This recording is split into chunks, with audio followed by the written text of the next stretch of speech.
Saúde a todos com a paz do Senhor. Convido que você abra a sua Bíblia em Neemias 8. Nós vamos fazer uma leitura do versículo 1 ao versículo de número 6. Neemias capítulo 8, versículos 1 até o de número 6. Tá bom?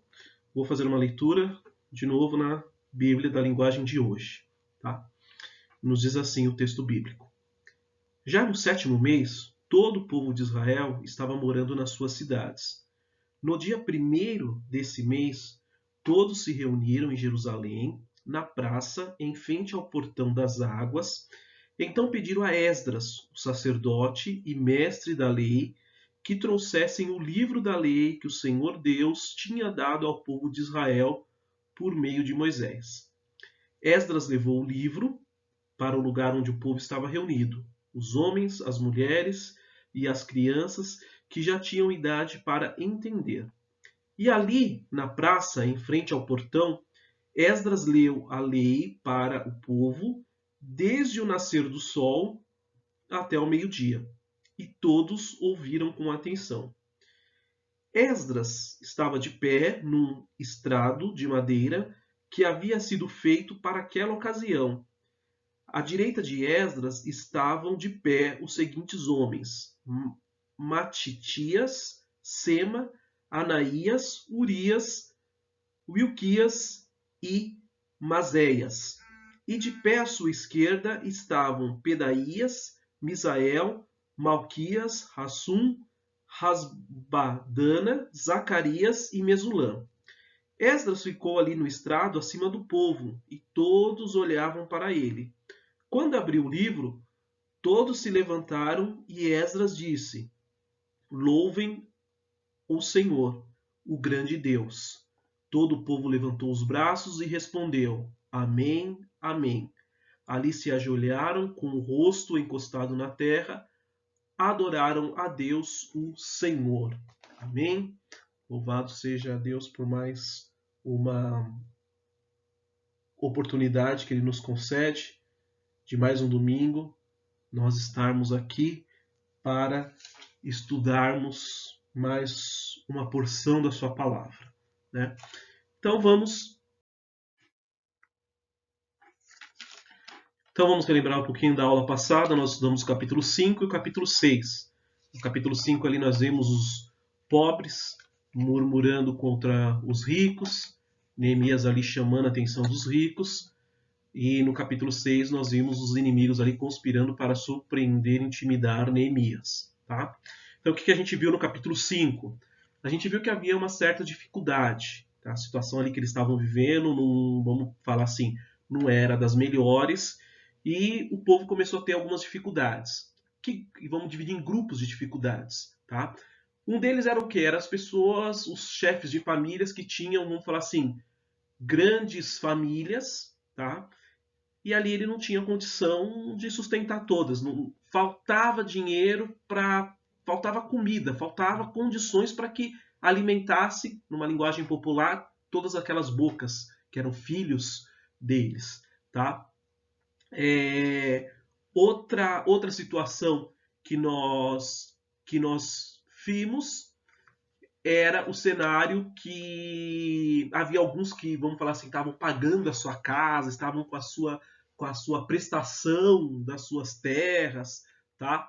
E isso era um fator que dificultava eles ali na hora de comprar comida, né? Então, assim, ó, eu estou pagando, cumprindo com a minha prestação, mas aí não vou ter dinheiro para comprar comida, tá? E outro cenário que nós vimos era os que pagavam imposto alto e aí calhavam nessa mesma situação. O que eles faziam? Em dadas situações, eles tinham ali que vender suas casas, em algumas situações até vender os seus filhos como escravos. Tá? Então isso era um dos problemas que eles estavam enfrentando. Mas, né, vamos falar assim, a cereja do bolo, qual que era? Era algo que estava acontecendo ali entre irmãos, vamos falar assim, entre judeus e judeus. Tá? Você emprestar dinheiro para alguém não era nenhum pecado, tá? E vamos trazer para os nossos dias, não é nenhum pecado. Qual que era o pecado que estava acontecendo naquela época que eles estavam indo contra a lei do Senhor, tá? Era a questão da usura. É você emprestar com juros exorbitantes, tá? Acho que um exemplo que eu dei, né, um exemplo assim fictício, aleatório até, falar assim, olha, alguém ia lá, fala assim, então, dou dificuldade, preciso uma saca de milho para poder plantar aqui, depois vender, enfim, fazer o dinheiro girar, tá? E aí um que tinha condições, falou, não, eu empresto para você, tá aqui, ó, tá aqui. Tá uma saca de milho para você, planta aí, colhe, depois você me paga. Ah, eu quero o que eu tô cobrando por essa. Ele não estava, né, fazendo um favor, ele estava emprestando ali, né? Vamos pensar que ele como um comerciante estava querendo fazer girar também o dinheiro, tá? Vou te emprestar, você me paga uma porcentagem, tá? Mas qual que é o problema dessa porcentagem? Tá? Um exemplo que eu dei lá, fictício, aleatório, é como se ele chegasse e falasse assim, ó, só que eu vou querer 5 sacas, tá? Então você vai me devolver 5. Uma que você pegou e você vai me pagar 4 como juros desse empréstimo que eu fiz para você, tá? Então isso era o quê? Era um absurdo, tá? E aí nós vemos então agora Neemias batendo de frente com essas políticas erradas, do jeito que o povo estava conduzindo, tá? Até o ponto que ele falou: ó, eu sugiro fortemente que vocês agora restituam então os pobres que vocês emprestaram e cobraram essa quantia absurda, né? Então ele vai lá e ele fala com cada um, faz depois um chamamento público ali e chama essa atenção. No capítulo 6, aí nós vimos algo curioso, né? Nós vimos agora então novamente vamos falar assim, aquele levante, aquela perseguição contra o Neemias naquele processo de construção. E nós vemos os inimigos deles agora organizando então com ele um encontro. Faz um convite para ele, para que ele fosse até o Vale do Ono.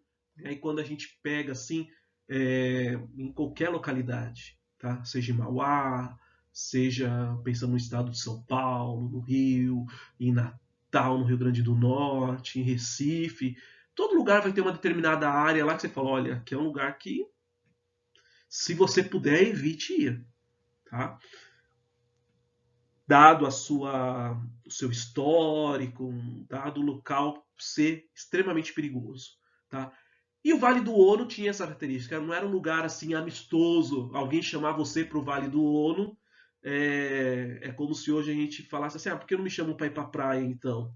Né? Por que não me chamam para ir para o interior, um lugar gostoso, para Campos do Jordão? Tá? Então era um lugar que não era muito amistoso. E aí nós vemos então que os inimigos de Neemias agora mandam cartas para ele, para que ele fosse se encontrar lá nesse determinado local, nesse vale.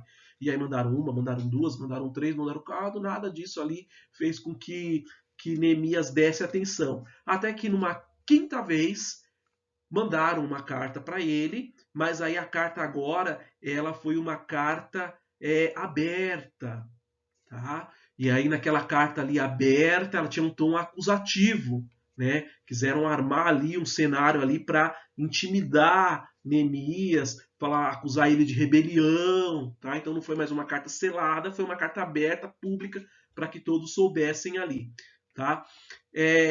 Nós vimos que daí, dado essa circunstância, dado esse cenário, vamos falar assim, um tanto turbulento, nós vemos Semaías agora dando conselho para Neemias, falou, olha, dada a situação, clima pesado, tá meio complicado, eu sugiro que você se refugie lá no templo, lá no tabernáculo, lá no local santo, tá?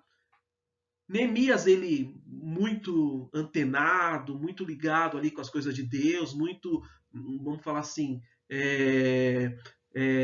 sincronia, ele fala, olha, primeiro, eu não tenho motivo para fugir. Tá? Eu sou uma figura, vamos falar assim, pública, sou um governador, e eu fugir não faz parte, não está fora de cogitação do meu papel. Tá? Fora isso, eu estou empenhado numa obra aqui. Eu não posso parar, não posso largar ela pela metade. Tá? E outra, eu me refugiar ali na casa do Senhor, eu estou quebrando um preceito. Eu não tenho. A minha função não me permite eu adentrar ao santuário. Tá? Isso aí é para os sacerdotes, para os levitas. Não me encaixo nessa categoria, então não posso fazer isso. Ok, no final descobrimos que os inimigos ali de Neemias, eles meio que estavam subornando, estava por trás então desses conselhos de Semaías para com Neemias. Tá? Nós vimos então uma conclusão que Neemias não perdeu seu foco, seguiu, e ali os muros terminaram de serem construídos, porque ele não deixou que nada ali mudasse o seu alvo, o seu foco, o seu objetivo, tá bom? Então nós estamos já na segunda parte do livro, e agora a gente vai então tratar da restauração da comunidade judaica a partir dessa aula. Tá? Concluímos na aula passada a reconstrução dos muros, que abrangeu até o capítulo 6. Tá? Lição de casa, eu tinha numa determinada ponto lá da aula, conversando com vocês, eu estava citando sobre os profetas, né? Profetas eram usados por Deus ali para enviar uma mensagem, enfim. Citei a história de Davi, né? Um determinado profeta, que aqui já está a resposta, o profeta Natan, que confrontou Davi. Né? Naquela história ali que ele, quando teve com Batseba, ele fez uma analogia, pegou a figura de linguagem ali de uma ovelha, de um homem que tinha várias, né? E ele chega um visitante, ele vai lá, em vez de pegar do seu rebanho, vai lá e pega daquele que só tinha uma única. Tá? Então, profetas eram usados por Deus ali para confrontar o povo, confrontar reis, enfim. Tá? Então, a resposta aí era só para a gente lembrar o profeta Natan. Outra pergunta que eu fiz para vocês era o que era, o que queria, né? O que era o sacudir o meu regaço, tá? Então ali foi uma dramatização que Neemias fez, tá? Falando ali, né? A presença de Deus ali iria se ausentar do povo, né? Então o que ele usa como figura de linguagem? Ele usa então a ideia então do sacudir o meu regaço. O regaço nada mais era então que essa faixa utilizada ali na cintura, tá? Quando a gente vê essas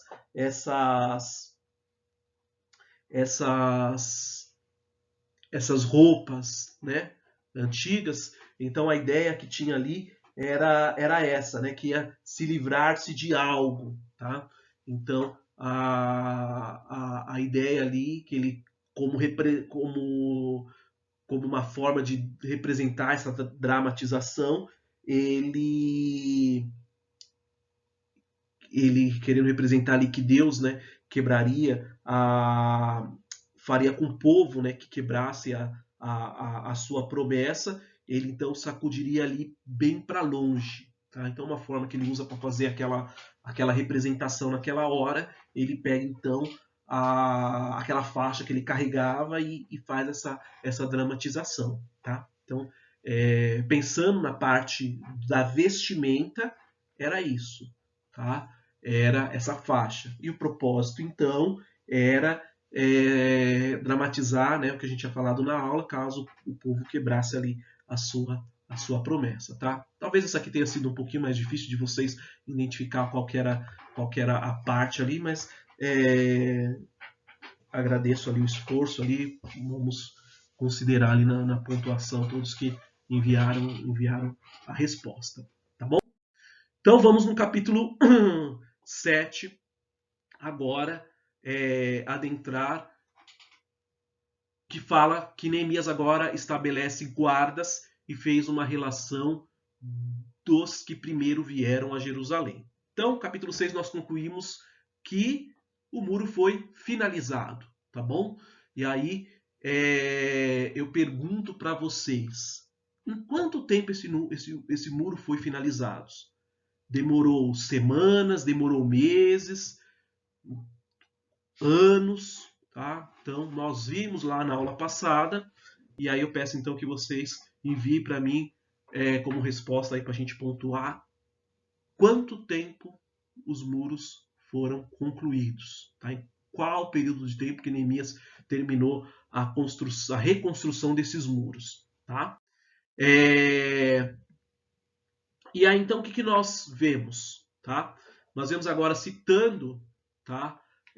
Alguns papéis, tá? E as suas responsabilidades, tá? Então nós vemos agora os levitas como auxiliares dos sacerdotes, tá? Qual que era o papel deles? Eles eram responsáveis ali pela guarda e pela limpeza do santuário, tá? Então Neemias agora fala, ó, levitas, vocês precisam fazer essa tarefa, tá? Da mesma forma, foram nomeados porteiros para guardar a casa de Deus, tá? Então esses porteiros, eles tinham como função abrir e fechar as portas ali do pátio do templo. E cantores, existiam cantores também.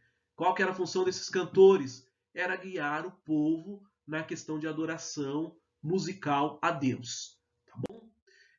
Então Neemias, o que ele fez? Ele nomeou 2 guardas para proteger a cidade. Tá?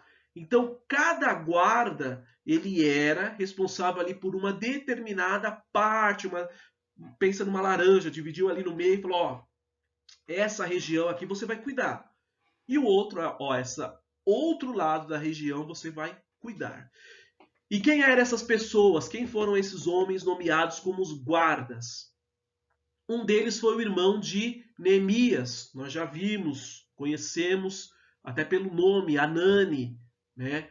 Ele foi quem lá no passado entregou um relatório para Neemias da viagem que ele fez, e isso, vamos falar assim, trouxe tristeza para o coração de Neemias, toda aquela história que a gente viu, então que ele vai, o rei questiona e ele fala que ele quer voltar à terra natal dos pais dele, onde os pais dele estavam sepultados, reconstruir os muros, tá? Então, o irmão dele, nós estudamos naquela ocasião, tá? E outro que foi nomeado ali foi Ananias, tá? Era o outro guarda, tá? E o texto bíblico ali justifica por que da escolha dele. Fala que ele era um homem fiel e temente a Deus. Tá? Fiel, temente, aqui uma pessoa firme, confiável, enfim.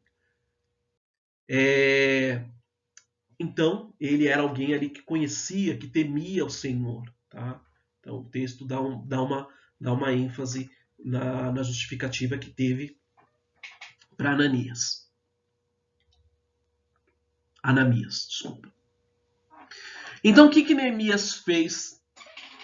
Ele estabeleceu guardas ali para Jerusalém. Tá? Então, existiam essas 2 figuras, proteger como um todo, e existiam guardas ali para proteger também ali o entorno ali de Jerusalém. Tá? E aí ele deu umas diretrizes, ele deu algumas instruções. Qual foi essa instrução que ele deu? Que ia um pouco assim na contramão do que era uma tradição da época. Tá? Qual que era a tradição da época?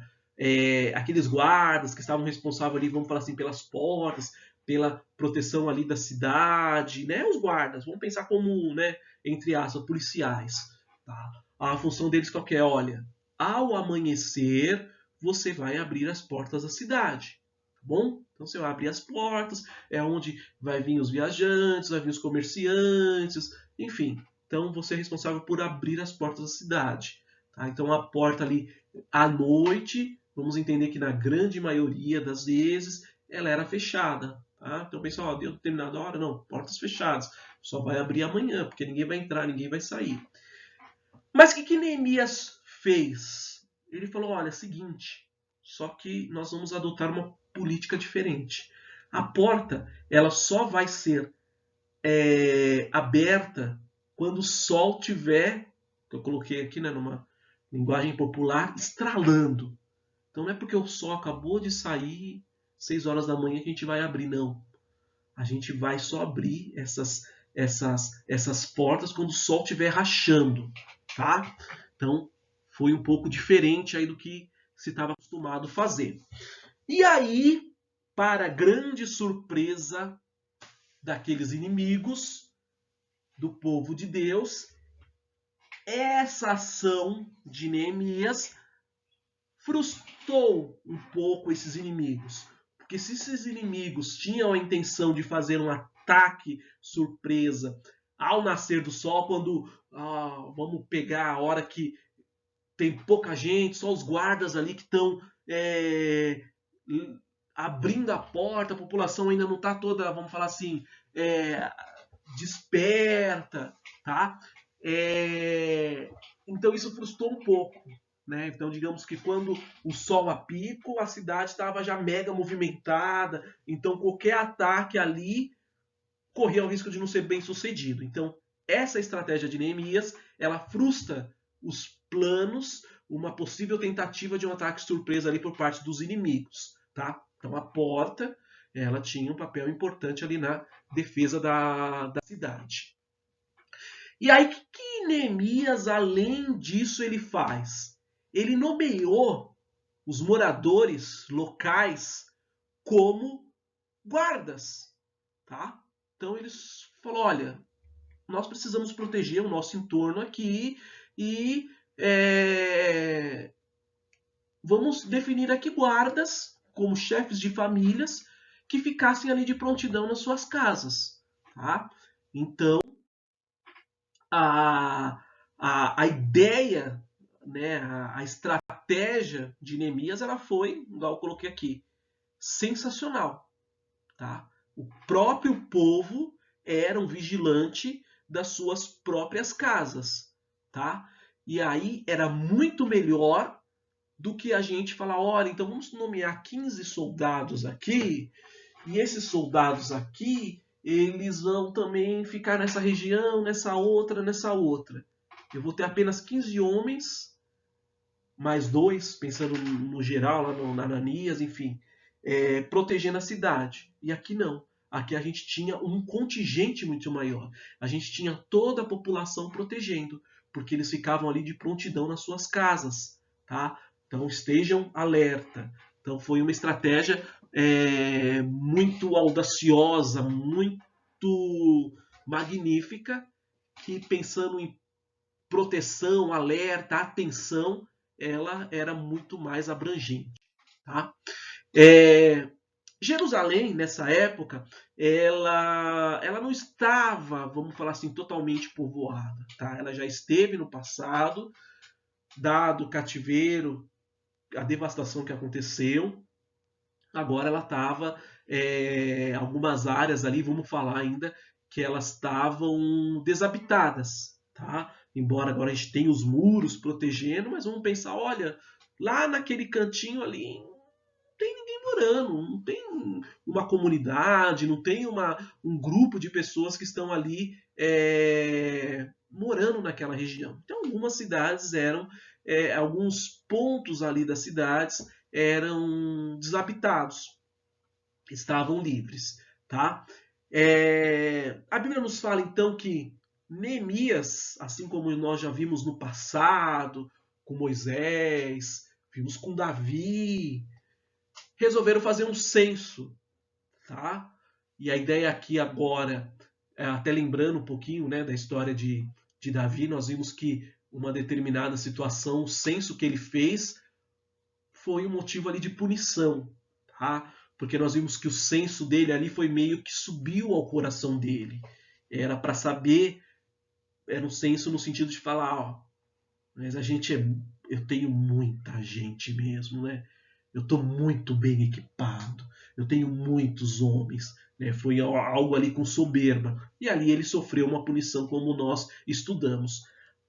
O censo aqui de Neemias, ele tinha uma ideia, um propósito de saber como estava a distribuição da população. Tá? Quantos estavam ali na região rural, quantos estavam ali no entorno da área urbana. Então esse era o objetivo do censo promovido por Neemias. Tá?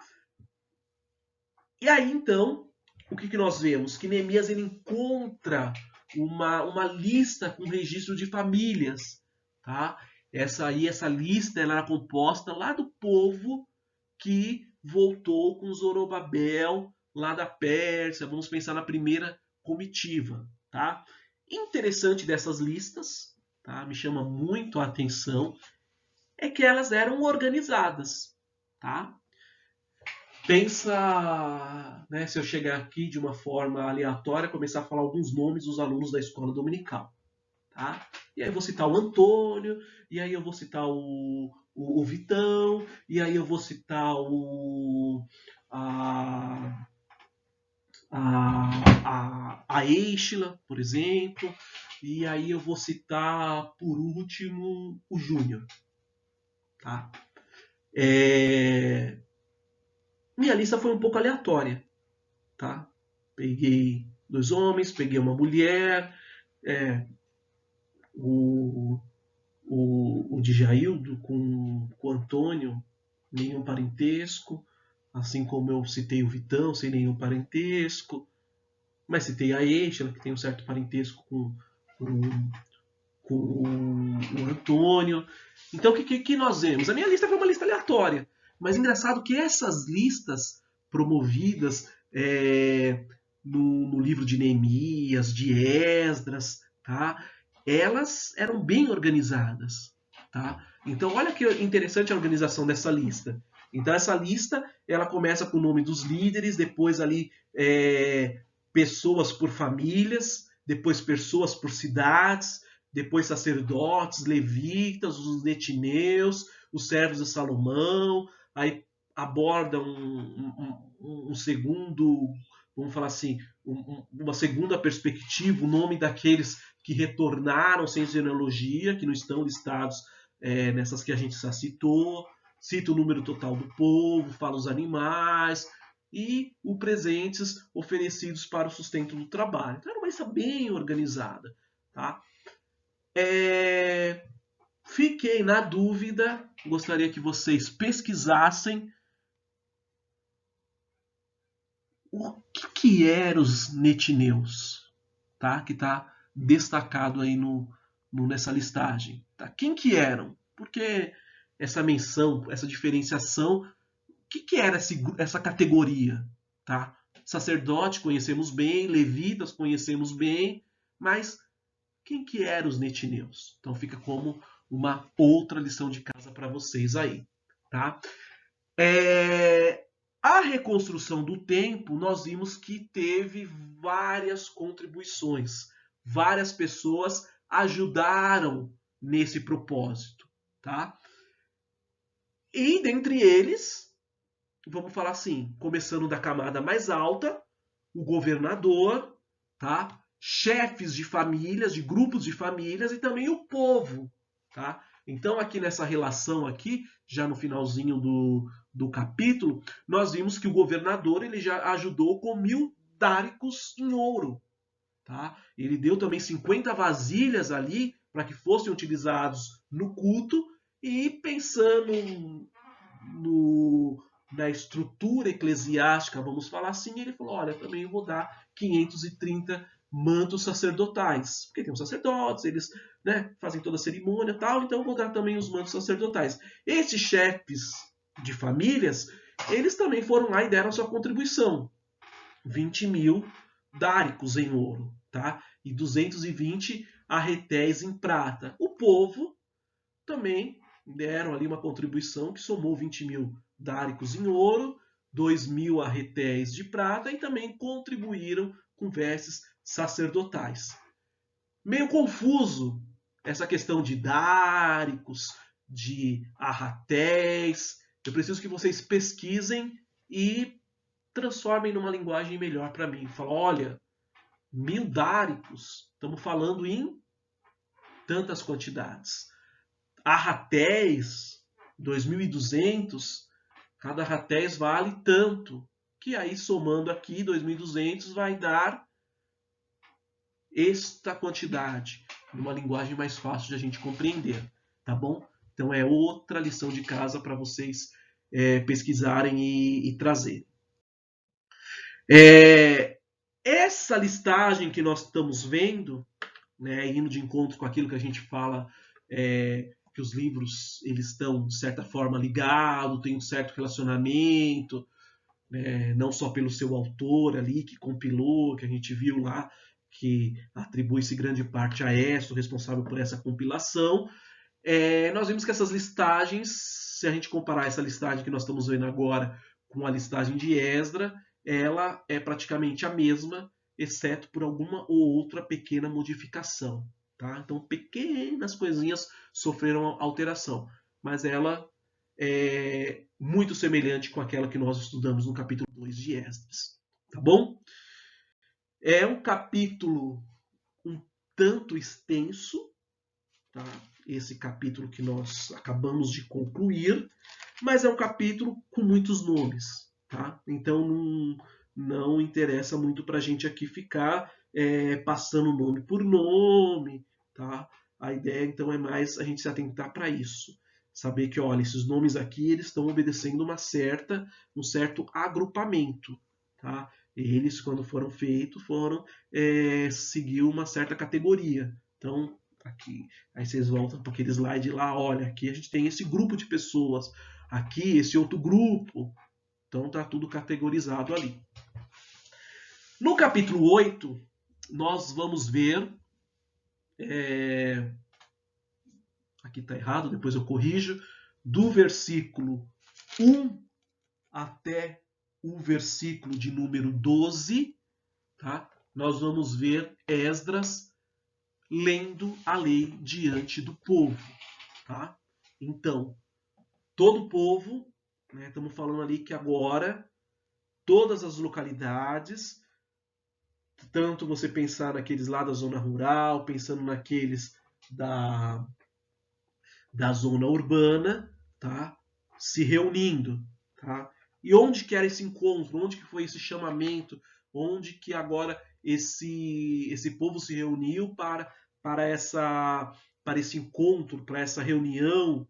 Tá? Foi então ali nas proximidades do templo, ali naquela região ali do muro oriental. Tá? Quem que era que estava na frente desse chamamento? Quem que era o líder? Tá? Eu ia até colocar aqui o pregador, né? Se está vinculado aqui à leitura da lei. Era Esdras. Tá? O líder aqui era Esdras. Tá? Então, a primeira menção que nós vemos aí de Esdras no livro de Neemias. Tá? E aí, o que o povo sugere? O povo pede que Esdras pegasse o livro da lei. Tá? Então, quando a gente abre um parênteses, começa um pouco a entrar nos detalhes,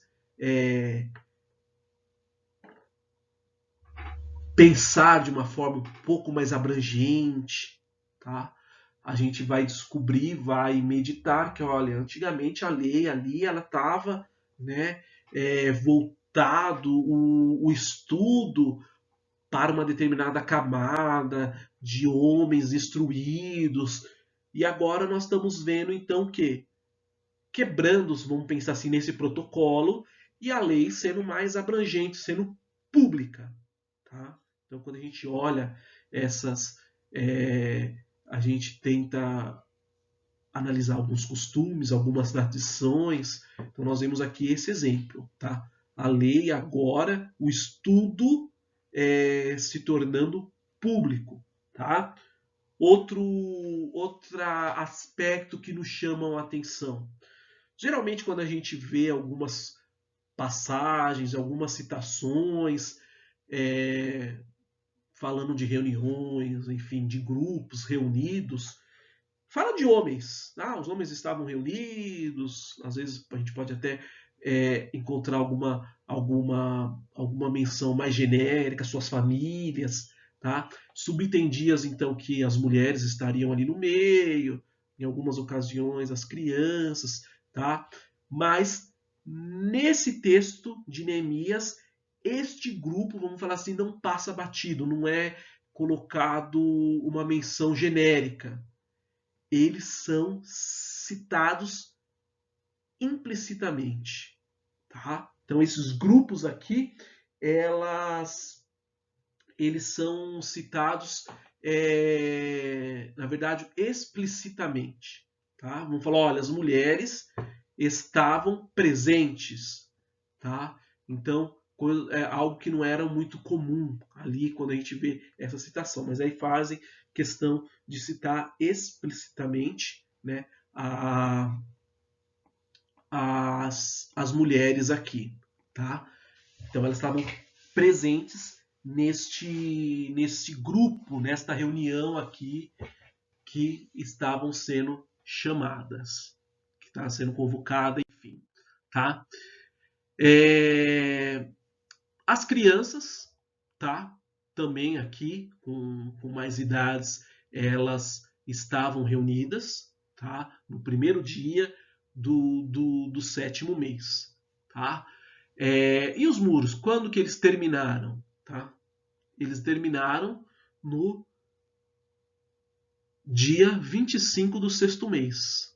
Tá? Então, quando a gente pensa, fala, olha, 25 do mês passado e eu estou agora no primeiro dia do 7º mês, então a gente pode concluir que era um evento bastante recente, logo após a reconstrução ali dos muros, a conclusão daquela obra, tá? Então, essa leitura, onde que particularmente ocorreu essa leitura da lei, tá? Ela ocorreu nas proximidades de uma praça que existia ali na região da Porta das Águas, tá? Então, vamos falar que nessa região aqui é onde supostamente tinha uma praça e é supostamente aonde aconteceu essa leitura da lei, tá? Foi algo que demorou, não foi uma leitura de 30 minutos, 1 horinha, 2 horinhas, tá? A Bíblia nos fala ali então que este evento, esta reunião, essa leitura da palavra do Senhor, ela durou cerca de 6 horas, tá? Dada essa ocasião especial, foi construído um púlpito de madeira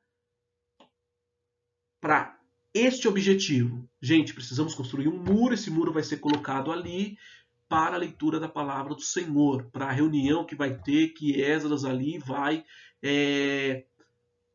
fazer a leitura dessa palavra. Ao lado dele ficaram homens durante todo o período ali da leitura, tá? Durante todo o período ali da leitura, esses homens ficaram ali, de uma certa forma, ali como auxiliares de Esdras, tá?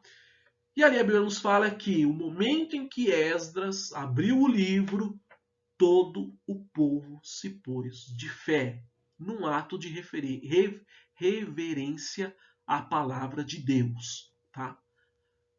Esdras abre o livro, todo o povo se põe de pé. E o ato de ficar de pé, e aí relembrando um pouquinho de umas aulas que a gente teve, enfim. Tá? Todo livro que a gente estuda ele tem a sua particularidade. Tá? Cada vez a gente aprende, aquele livro em especial tem uma particularidade. E pensando na particularidade de Esdras, de Neemias, mesmo Esdras, tá? Qual que é a particularidade que eu gostaria de relembrar para vocês, tá?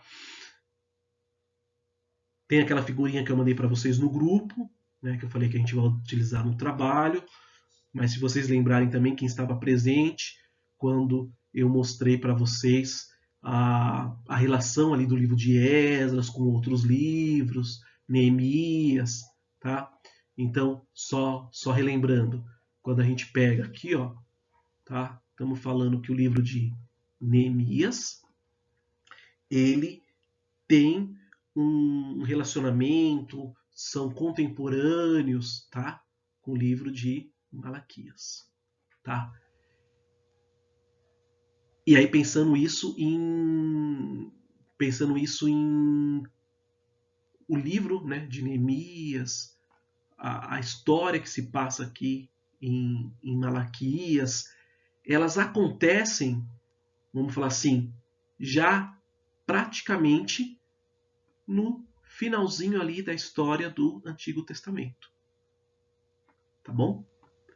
Então, ele acaba sendo Esdras, né? Não desenho aqui Esdras, mas considerem Esdras também. Esdras, Neemias, acaba sendo uns livros importantes, porque muitas coisas que acontecem aqui, elas vão ser moldes quando a gente estiver lá no Novo Testamento. Tá? Então, mas por que esse costume? Por que desse jeito? Tá? Fatalmente, Esdras aqui vai ser um ponto de início para a gente. Olha, então, a partir daqui, tá? Começou, né? Então, porque depois de Esdras aqui, a gente vai entrar naquele período de 400 anos, né? De silêncio ali, o período intrabíblico, e aí chega o Novo Testamento ali, tá? Então, quando a gente estiver estudando Mateus, os Evangelhos, e a gente entrar nos detalhes dos costumes, a gente pode, de uma certa maneira, muitas ocasiões, fazer essa ponte. Ah, tá. E aqui está um exemplo, tá? E o procedimento aqui das sinagogas, de quando a leitura ia se iniciar, o povo ficava em pé, qual que é a origem? Esse nascimento aqui teve aonde?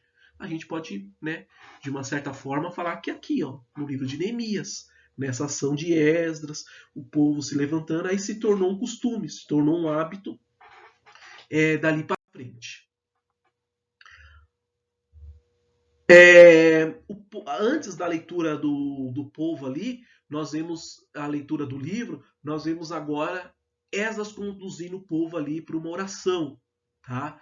Então ele louvou ali ao Senhor, associa Deus, o soberano, como um agente ali, provedor das bênçãos para o povo.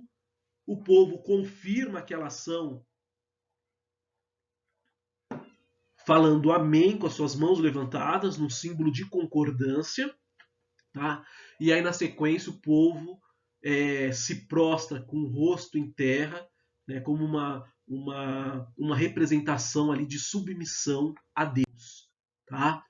E aí, então, agora, eles liam aquele texto, né, era uma explicação, tá? Não só uma leitura, mas uma leitura ali acompanhada, assim como a gente tem as nossas aulas, explicando trecho por trecho, entendam-se, associem-se aquela ocasião como fosse uma aula nossa, tá? Então ali explicando o sentido entenderam essa parte? Tá, vamos avançando, tá? Não era uma leitura, era uma explicação ali da lei do Senhor, tá? E aí que aconteceu?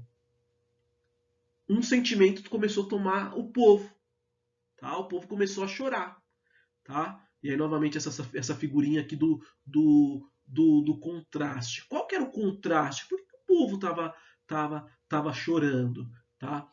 O povo estava vendo que o contraste dos altos padrões que a lei tinha, tá? Versus a baixa posição do povo diante do Senhor, tá?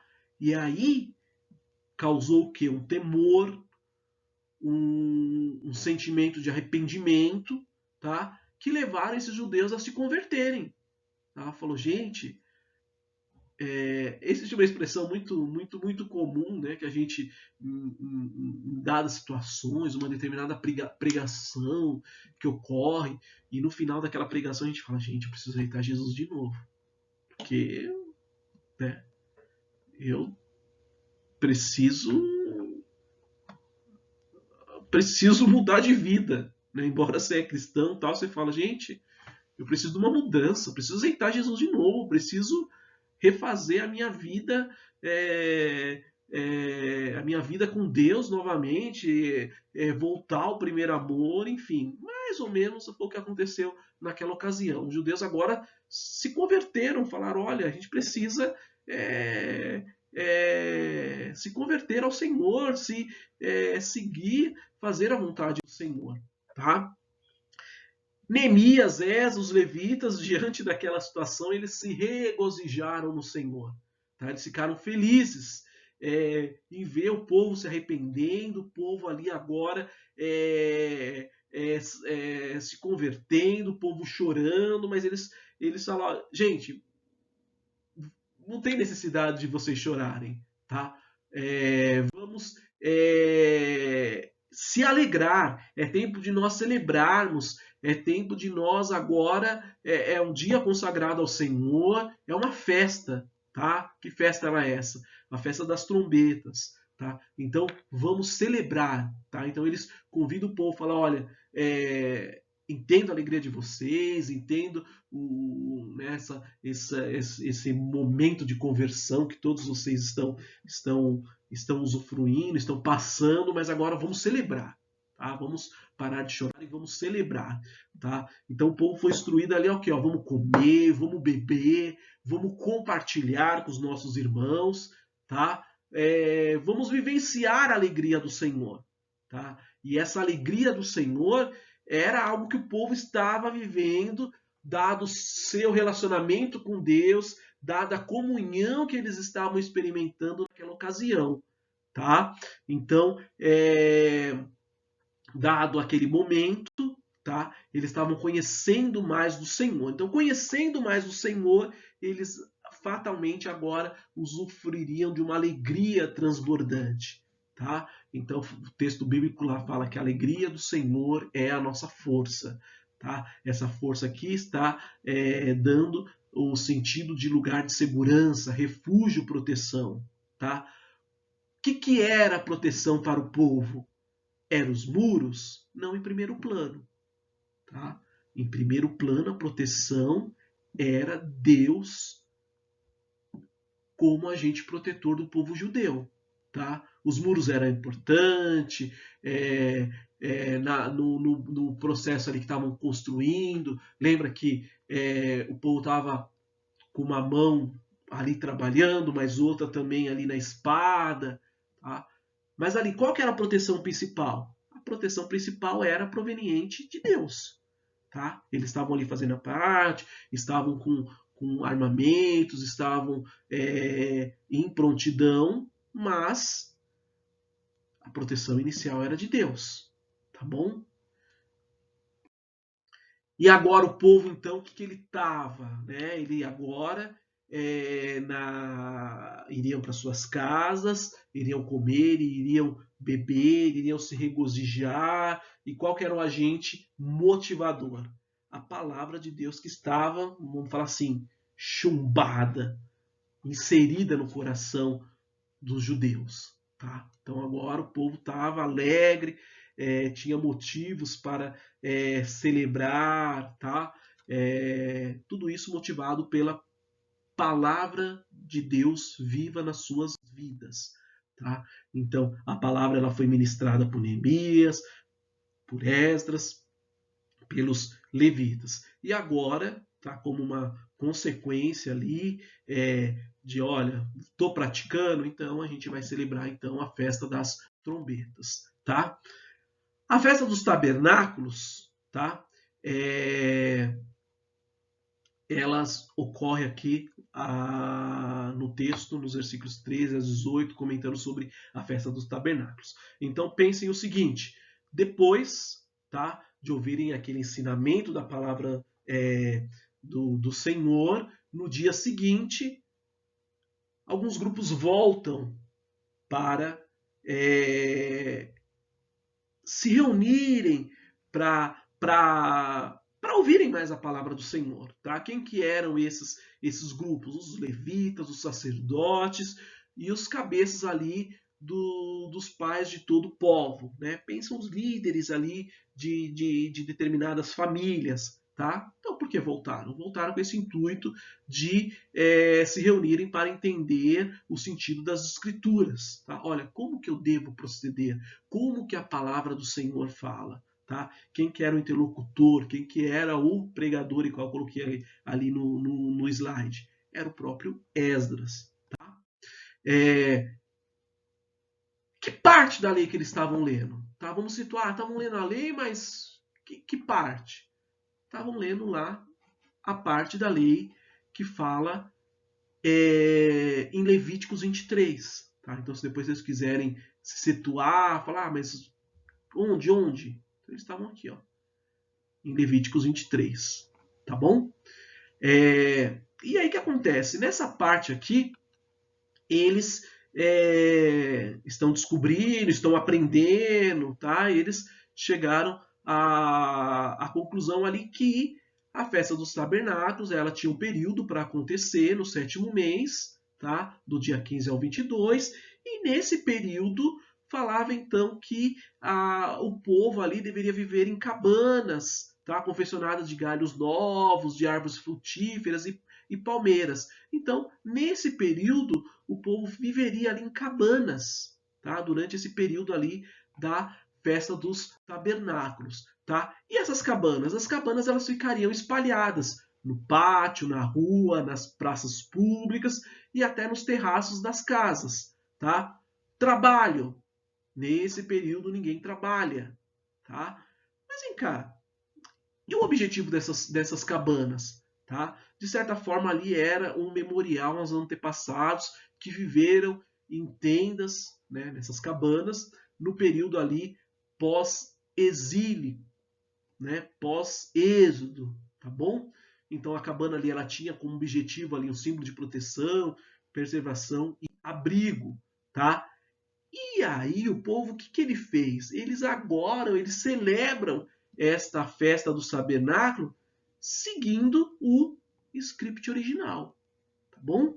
Lá, lendo a lei, lendo Levíticos lá, o capítulo 23, fala, olha, tem que ser assim, assim, assim, assim. E agora, então, eles vão e seguem todo esse script, esse procedimento que era descrito, tá bom?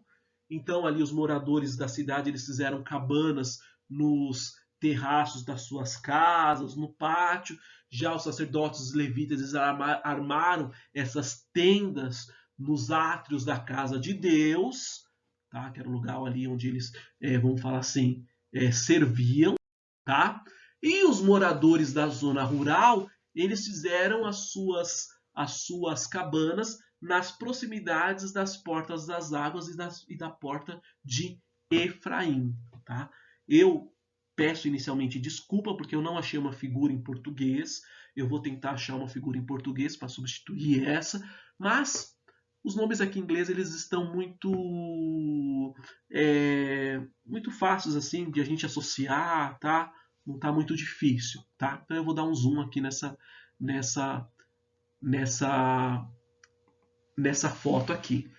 O que acontece aqui que eu quero chamar a atenção para vocês? Lá naquela figura que a gente viu, que foi tema da lição de casa, da aula passada, eu pedi para que vocês relacionassem as portas, tá? E aí, o que nós vimos naquela ocasião? Várias portas, tá? E aí tinha uma figurinha lá que eu abri, mostrei todas as portas para vocês. Naquela listagem, a gente viu, né, de fato, a porta das águas. Tá? Então, a porta das águas, se vocês pegarem essa figura e comparar com ela, nós vamos ver aqui, ó, né? Água em inglês, water. Então, nós vamos ver que, olha, tá, não, então essa aqui é aquela mesma figura. Mas vocês não vão encontrar naquela figura o quê?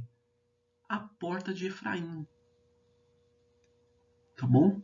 Porque a porta de Efraim, ela é citada justamente nesse capítulo que nós estamos vendo, tá?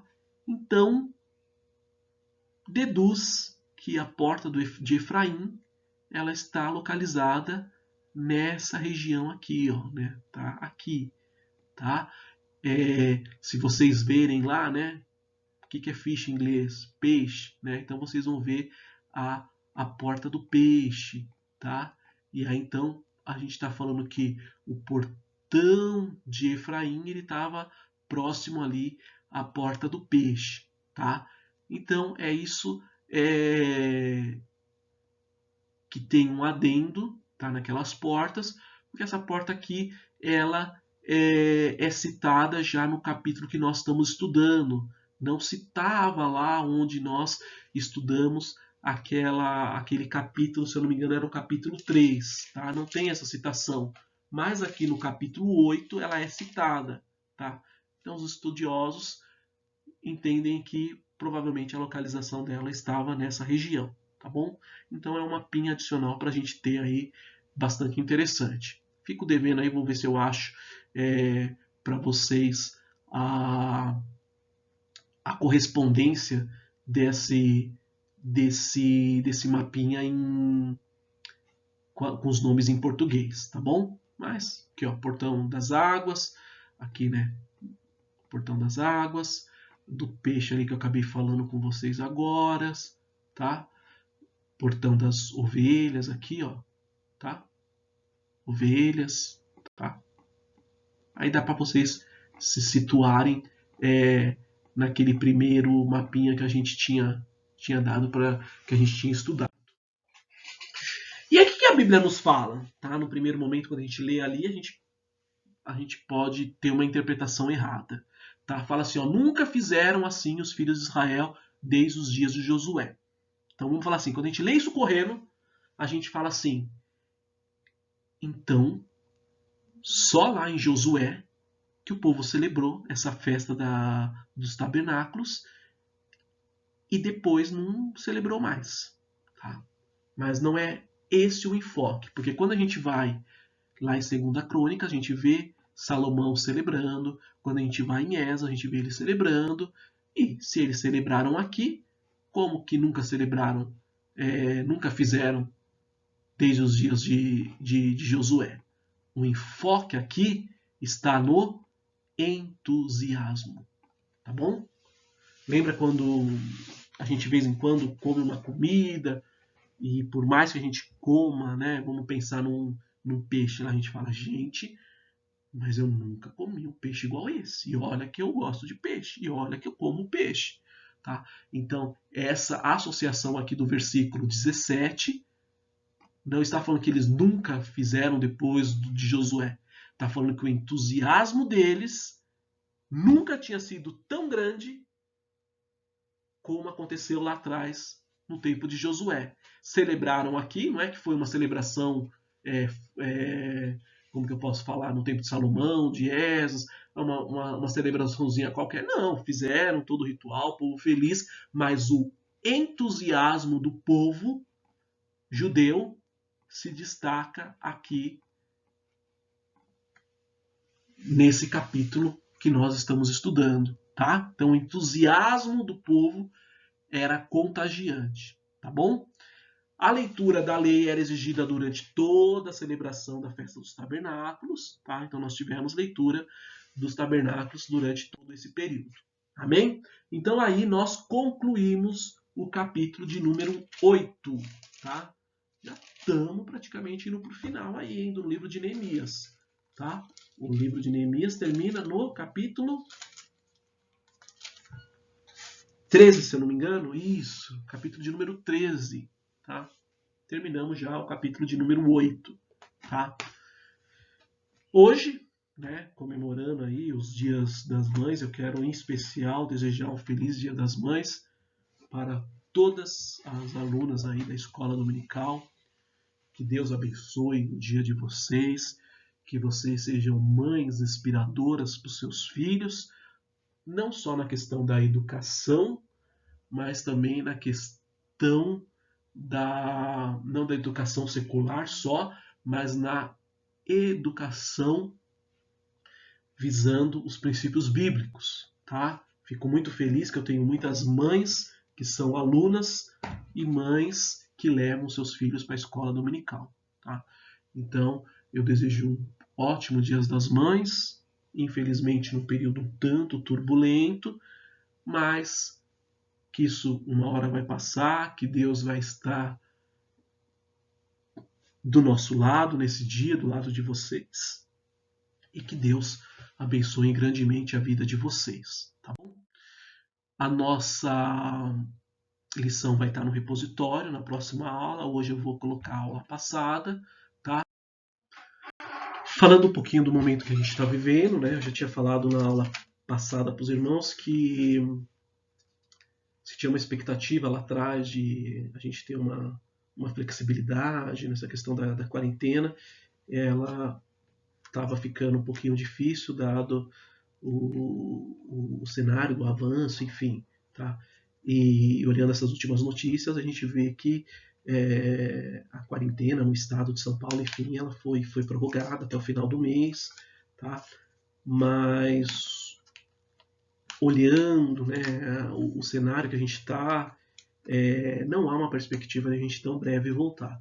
Tá? Eu